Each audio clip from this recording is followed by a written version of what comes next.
Ele é o telepata mais poderoso do universo, um gênio com a capacidade de ler e controlar a mente de milhões de pessoas, de projetar a sua consciência através de um plano astral e de manipular a psique dos seus inimigos. Mas, por que o professor Charles Xavier, mentor e fundador dos X-Men, não consegue dar um único passo sem a sua icônica cadeira de rodas?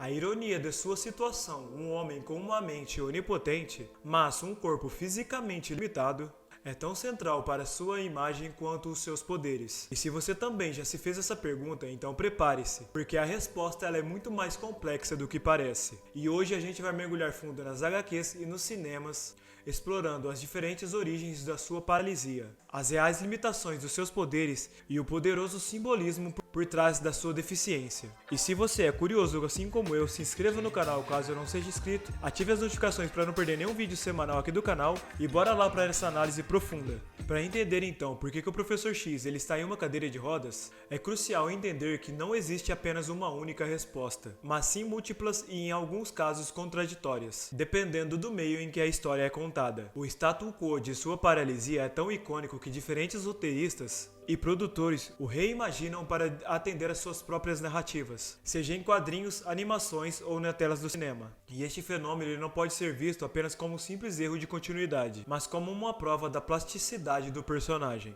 que se adapta para criar novas e ressonâncias didáticas. A origem mais antiga e oficial dos quadrinhos, ela remonta ao primeiro encontro com Xavier ao alienígena Lucifer. Muito antes de fundar os X-Men, um jovem e atlético Charles Xavier viajava pelo Himalaia quando ele encontra Lucifer, um explorador de uma raça alienígena que planejava uma ameaça global. E, durante um confronto, Xavier consegue frustrar os planos do vilão. Mas, em retaliação, Lucifer ele ativa um dispositivo que solta um gigantesco bloco de pedra, esmagando as pernas de Charles, o deixando paraplégico. Essa trágica origem estabeleceu então a paralisia como uma consequência direta do seu heroísmo. E em outras versões menos aceitas, a paralisia é causada após um confronto contra o seu meio-irmão, Caim Marco, que futuramente seria o fanático. Então a multiplicidade dessas origens nos mostra como a paralisia ela serve como um ponto de partida flexível para a história. Já no universo cinematográfico da Fox, optou por uma abordagem completamente diferente e mais pessoal,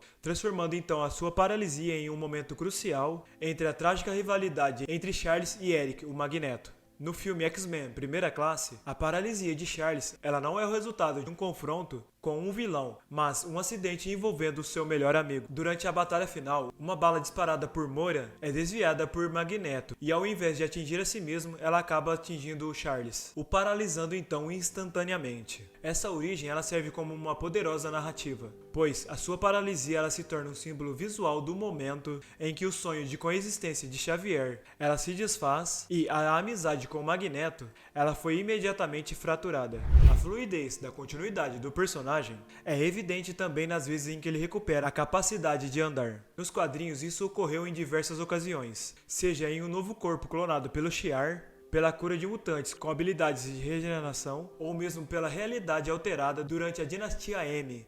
Nos cinemas, a história precisou lidar com o aparente furo de roteiro de X-Men Origins, onde mostrava o Professor X em pé e tudo se resolve em X-Men Dias de um Futuro Esquecido. Nesse filme, o jovem Charles ele utiliza o soro de Hank McCoy, que lhe devolve então a mobilidade, mas ao custo de suprimir então os seus poderes telepáticos. A sua decisão de abandonar o soro para recuperar a sua mente demonstra que ele prioriza a sua identidade como telepata em detrimento de sua mobilidade física. Telepatia versus telecinese. Uma das maiores confusões entre o público é a suposição que o Professor X, com seu vasto intelecto, poderia simplesmente usar os seus poderes para mover o seu próprio corpo. Essa ideia vem da similaridade de poderes com a sua aluna mais famosa, a Jean Grey, uma telepata e telecinética de nível ômega. No entanto, a distinção entre seus poderes é a chave para a gente compreender essa limitação. A análise de seus poderes revela que a telecinese de Xavier é significativamente diferente da telepatia, tanto em escopo quanto em intensidade. O poder primário e dominante de Charles é a telepatia. Ele é um dos telepatas mais poderosos do universo Marvel, capaz de ler e controlar mentes ao redor do mundo.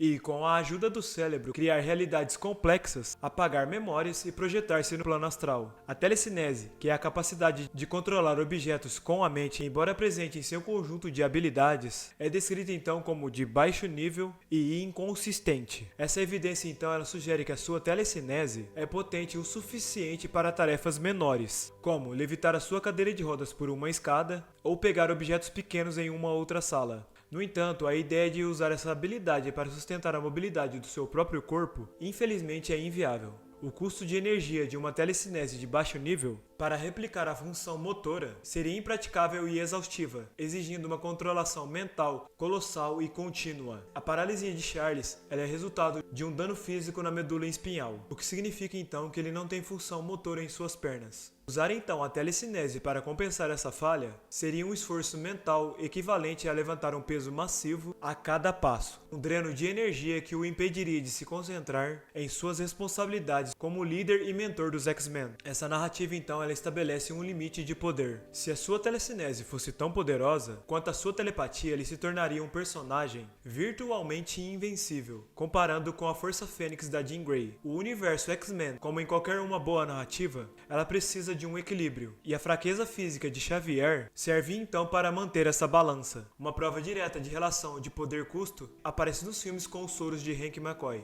Lá em Dias de Futuro Esquecido, esse soro permite que Xavier ande novamente, mas ao preço de suprimir quase completamente as suas habilidades telepáticas. A escolha então que ele enfrenta entre andar e ser o telepata mais poderoso deixa claro então que no universo de X-Men não é possível ter os dois. A sua decisão de abandonar a mobilidade física para reassumir o seu papel como um líder telepático demonstra então a sua compreensão de que a sua verdadeira força não está em suas pernas, mas em sua mente e no propósito dos seus sonhos. Além das comparações intrínsecas ao universo ficcional, a paralisia do professor ela serve como propósitos narrativos e simbólicos que transcendem a simples lógica dos seus poderes. A sua cadeira de rodas ela é mais que uma peça de equipamento, ela é um pilar da sua identidade. Uma imagem tão icônica quanto as garras de adamantio do Wolverine. Os criadores de quadrinhos e filmes entendem que essa iconografia é fundamental para a história.